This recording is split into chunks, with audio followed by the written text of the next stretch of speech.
ஒரு ஊரில் ஒரு சிறுவன் இருந்தான். அவன் பெயர் ராகவன். மிகவும் சந்தேகமான மனம் கொண்டவன்.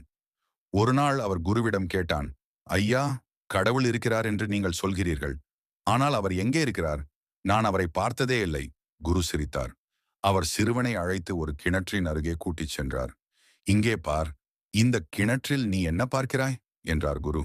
என் முகம்தான் என்று சிறுவன் பதிலளித்தான். சரி, கையில் கல்லெடுத்து போட்டு பார்த்து என்ன தெரிகிறது என்று சொல். சிறுவன் கல் எறிந்தான். நீர் அலைகளால் முகம் தெளிவாக இல்லாமல் மாறிவிட்டது.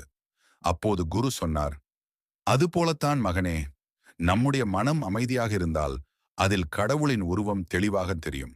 ஆனால் கோபம், பேராசை, சந்தேகம், அக்கறை இவையால் அந்த திரை கலைந்து போய்விடுகிறது.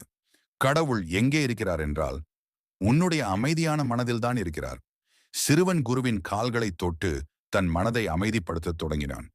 இந்த கதையின் பாடம், கடவுள் வெளியில் இல்லை, நம்முடைய சாந்தமான மனதில்தான் அவர் வாசம் செய்கிறார்.